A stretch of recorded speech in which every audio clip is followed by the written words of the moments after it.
Hey everybody, this is Bill Huizenga, obviously in Washington, not in West Michigan, hoping to head back home this afternoon. But I gotta tell you, I'm gonna be walking in for our last vote here momentarily, and I am just flabbergasted that my Democrat colleagues are going to be voting affirmative on this bill, and here's one of the reasons why.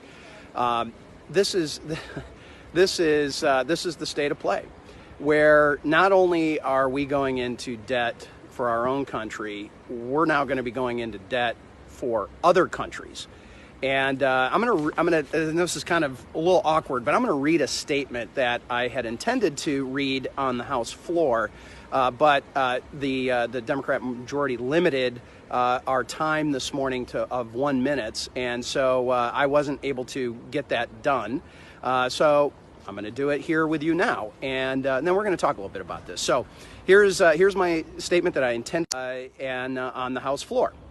I rise in opposition to the partisan bill we have been debating the past couple of days. Under language inserted at the Rules Committee, the U.S. would direct the International Monetary Fund, the IMF, to lavish $3 trillion on countries around the world. This is a permanent, no-strings-attached liquidity for foreign governments. The Democrats' bill would therefore send it at least $20 billion to the world's foremost state sponsor of terrorism, Iran. It means at least $17 billion for the Assad regime in Syria. There's also more than $170 billion for the Chinese Communist Party as it takes over Hong Kong and builds internment camps, and another $75 billion for Russia. Meanwhile, an amendment I offered to prevent Americans' banks from financing Iranians who have been sanctioned for terrorism and human rights abuses wasn't even made in order by the Rules Committee. Strange priorities from the Democrats. It's obscene to attach billions of dollars for China, Russia, and state sponsors of terrorism to legislation that funds our military. I urge a no vote on this bill, and I'm going to be voting no. And this is to fund our military, and we are going to be directing the IMF, which, by the way, I had jurisdiction over at one point when I chaired one of the subcommittees on financial services. It was called the Monetary Policy and Trade Subcommittee.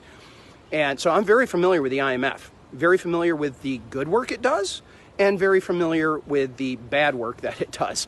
And I'm telling you, directing them to go spend $3 trillion on countries like China and Syria and Russia is lunacy. It's completely nuts. So this is a problem. We have to deal with it. I hope the Senate. I don't have great expectations out of Michigan's two senators, but I'm hoping that someone in the Senate realizes how foolish this is and what we would be doing if we moved ahead with this. And so again, no hearing in the committee. It got inserted in at the Rules Committee. My amendment that wouldn't allow American banks and therefore our deposits as American taxpayers be used to fund Iranian terrorists was rejected. They wouldn't even take up my amendment.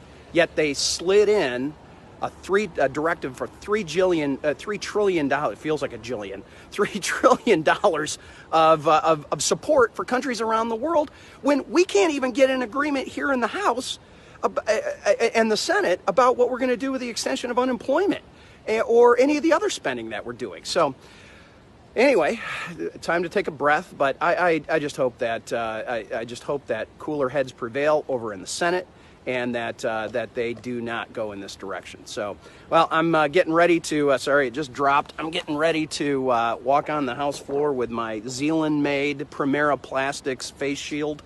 My friend Noel Cuellar and his great team over there pivoted from making automotive parts to face shields. And so I'm wearing that on the House floor. But so, hey, everybody, I hope you have a good weekend. Enjoy a little time out in West Michigan, but just keep praying for our country, keep praying for our government, because we need it. We'll talk to you soon.